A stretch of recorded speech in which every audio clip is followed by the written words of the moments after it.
BJP President Amit Shah addressed a press conference a short while back where he hit out at the Congress Vice President for criticizing Prime Minister Narendra Modi over the surgical strike. Amit Shah said that Rahul Gandhi had insulted the forces by questioning the strikes. Here's an excerpt. सबसे पहला तो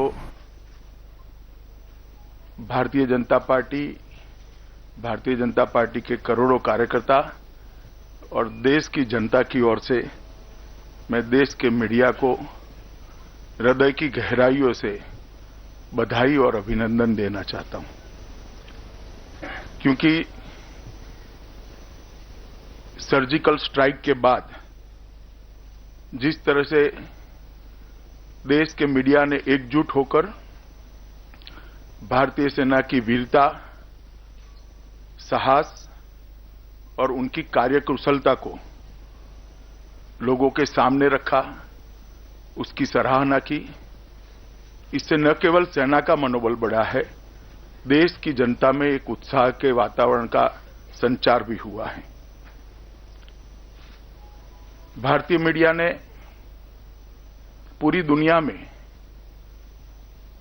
पाकिस्तान ये आतंकवाद की और आतंकियों की पनाहगाह है, इस बात को एक्सपोज करने में बहुत अच्छी भूमिका निभाई है। भारत सरकार की कूटनीतिक सफलताओं को भी दुनिया के सामने रखने में मीडिया ने एक सकारात्मक और महत्वपूर्ण रोल निभाया है और भारतीय सेना का मनोबल बढ़ाने में मीडिया ने जो प्रयास किया है उसका पूरी देश की जनता बहुत अच्छे से सराहना करती है। न केवल मनोबल बढ़ाया, जब सर्जिकल स्ट्राइक के बाद कुछ जगह से अनावश्यक सवाल सर्जिकल स्ट्राइक के बारे में खड़े किए गए, तब खोजी पत्रकारिता करने वाले कुछ पत्रकार मित्रों ने सरहद की उस पार की सच्चाई को भी ढूंढ निकालकर लोगों के सामने रखकर जो भ्रांति फैलाई जा रही थी, उस भ्रांति से जनता को मुक्त करने का भी काम किया है और सरहद के उस पार की गतिविधियों को बहुत अच्छे से जनता के सामने रखा है। तो मैं सबसे पहले तो आप सभी का हृदय की गहराइयों से अभिनंदन भी करता हूं और बधाई भी देता हूं। और दूसरा मकसद है, वो बड़े दुख और वेदना के साथ मैं आपके माध्यम से देश की जनता के सामने रखना चाहता हूं। एक बहुत बड़ी घटना देश के जवानों के शौर्य, साहस और उनके प्रोफेशनलिज्म को चार चांद लगाने वाली घटना हमारी सेना ने अंजाम देने के बाद कुछ पार्टियों के द्वारा इस सर्जिकल स्ट्राइक के बारे में सवालिया निशान खड़ा करने का प्रयास किया गया। हमने बड़ी सभानतापूर्वक शुरू से ये सेना के साहस को, सेना की सफलता को राजनीति का रंग छू न पाए, इसका प्रयास किया था, मगर कुछ पार्टियों ने उस पर सवाल खड़े करना शुरू किया। मैं आज भारतीय जनता पार्टी की ओर से ऐसे सभी प्रयासों की निंदा करता हूं और कहना चाहता हूं कि जो लोग भी ये प्रयास कर रहे हैं, जिन्होंने भी ये प्रयास किए हैं, इन्होंने सेना का अपमान किया है, शहीदों का अपमान किया है, सेना की वीरता और बलिदान पर सवालिया निशान लगाया है। सर्जिकल स्ट्राइक होने के बाद बहुत सभानतापूर्वक सरकार ने इसको राजनीति के रंग से दूर रखने का प्रयास किया था। उसकी प्रेस कॉन्फ्रेंस भी रक्षा मंत्री ने नहीं ली थी, उसकी प्रेस कॉन्फ्रेंस भी डीजी मिलिट्री ऑपरेशंस के द्वारा ली गई और उनके माध्यम से ही दुनिया के सामने ये बात को रखी गई। फिर भी उस पर ये पूरी घटना को सबके दायरे में लाने वाले बयान दिए गए और मैं मानता हूं ये बड़ी दुर्भाग्यपूर्ण बात है। किस पे आप सवाल उठा रहे हैं? किसको शंका के दायरे में ला रहे हैं? देश की सेना ने जो वीरतापूर्ण काम किया है उसको आप शंका के दायरे में ला रहे हैं। जो अपने जान को हथेली में लेकर अपने देश की रक्षा के लिए, आतंकवाद के खिलाफ लड़ने के लिए मैदान में उतरे, उनको शंका के दायरे में ला रहे हैं। मैं मानता हूं कि ये बहुत निंदनीय प्रयास है और सभी पॉलिटिकल पार्टियों ने इससे दूर रहना चाहिए। इसकी शुरुआत आप पार्टी के नेता श्री अरविंद केजरीवाल ने की।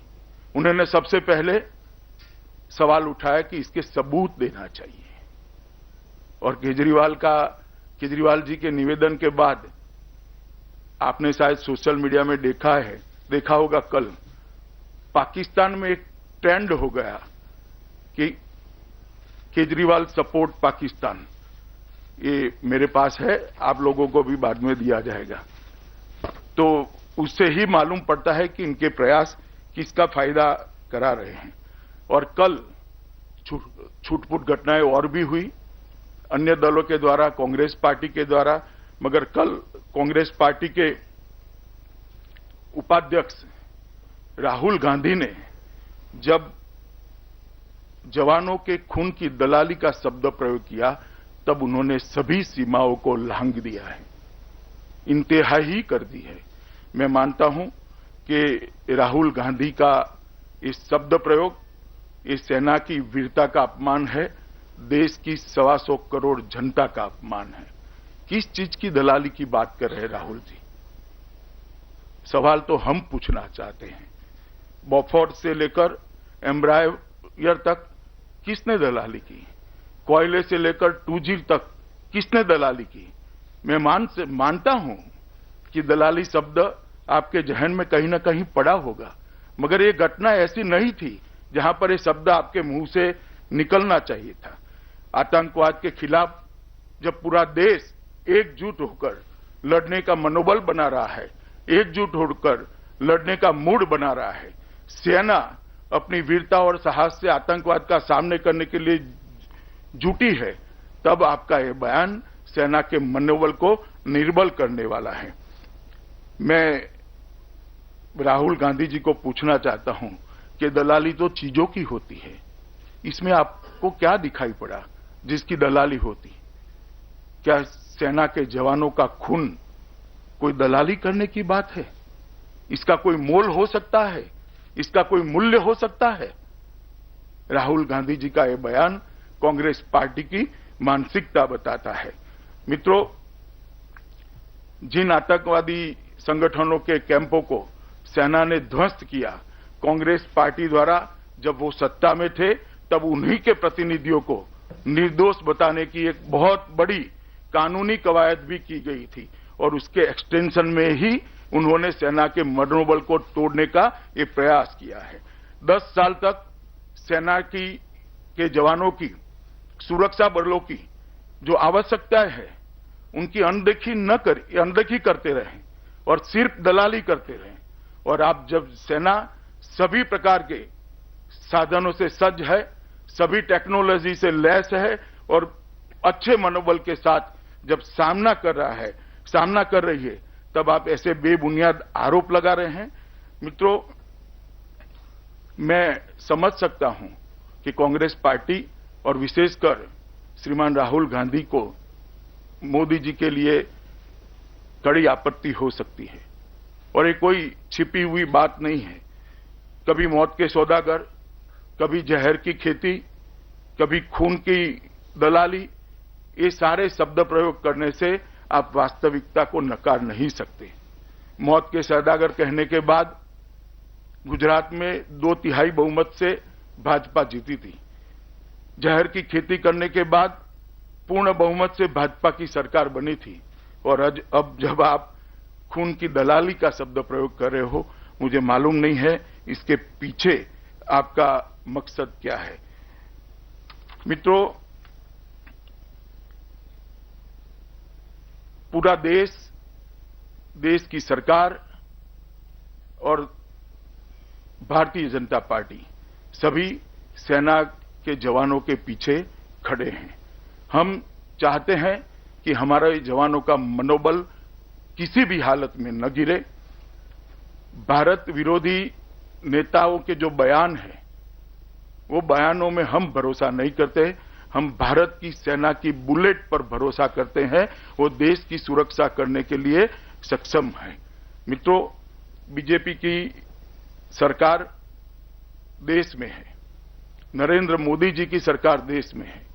अब देश की सीमाओं का कोई अपमान नहीं कर सकता, देश के जवानों का कोई अपमान नहीं कर सकता, देश के जवानों का सर काटकर उसको कोई अपमानित नहीं कर सकता।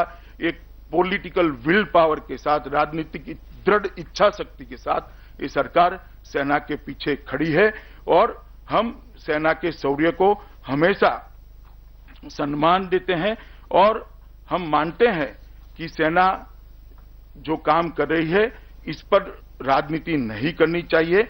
और कांग्रेस जब हम पर राजनीति करने के आरोप लगा रही है, तब मैं उनको कहना चाहता हूं कि आप 71 की लड़ाई के अखबार खोलकर देख लीजिए, आप लोगों ने क्या क्या बोला था। हमारे एक भी बड़े नेता ने इस पर बयान जारी नहीं किया है। एक भी बड़े नेता ने इसको राजनीतिक रंग देने का प्रयास नहीं किया है। कोई तहसील स्तर पर, जिला स्तर पर कोई एक कार्यकर्ता कुछ बोल गया होगा तो भाई ये तो उनके उत्साह का प्रकटीकरण है। और उत्साह केवल हमारे कार्यकर्ताओं में नहीं है, पूरे देश की जनता में है। सवाल तो ये है कि आप में क्यों उत्साह नहीं आता है, आप में क्यों आनंद नहीं होता है, आप क्यों गौरव महसूस नहीं करते हो। भारतीय जनता पार्टी का हर कार्यकर्ता सेना के सर्जिकल स्ट्राइक के लिए गर्व महसूस करता है, देश की जनता गर्व महसूस करती है। और देश की जनता और भारतीय जनता पार्टी के कार्यकर्ता जो गर्व महसूस करते हैं, उसमें अगर आपको आपत्ति है तो मुझे तो लगता है कहीं मूल में ही खोट है।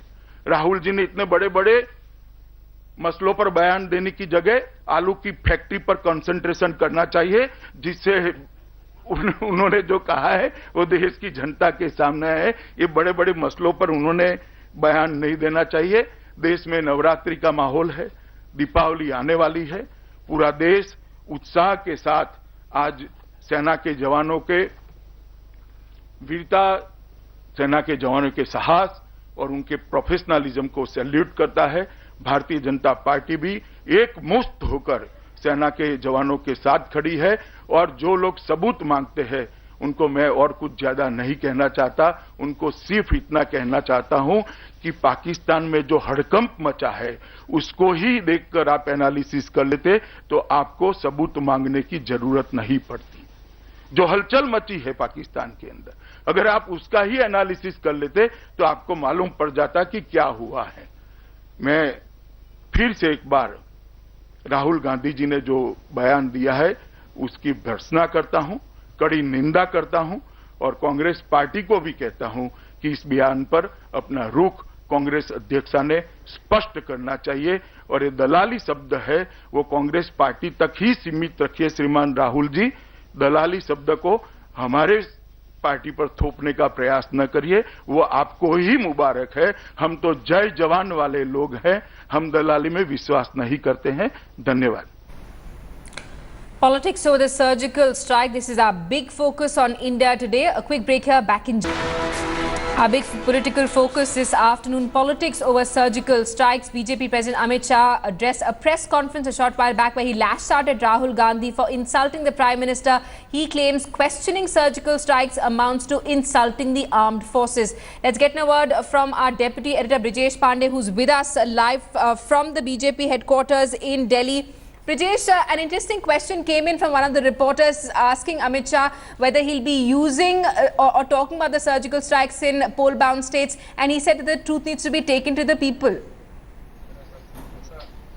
Well, absolutely. I think, I mean, one thing is very clear that though the BJP is trying to convey this message that they will not politically use this surgical strike, but one thing is very clear that, almost every senior minister has made a statement about it. And the way yesterday the felicitation of Defence Minister Manohar Parrikar, who is also a member of parliament, Rajya Sabha member of parliament from Uttar Pradesh, and the way he was felicitated in Agra and then in Lucknow, it is very clear that the BJP, despite what it is saying, has every intention to use this surgical exercise politically. And, you you can't blame them for that, for the simple reason that, you know, it has come at a time when the nation is on the cusp of Uttar Pradesh polls, and the BJP feels that, you know, it's an all do or die battle for them, and this is the reason why, you know, they have been asking their cadres to exercise caution, but they are moving very deliberately, very shrewdly about how to use this particular surgical strike. Simi? Absolutely. Brijesh, stay on with us. We're also getting in a reaction from the Congress to Amit Shah's press conference.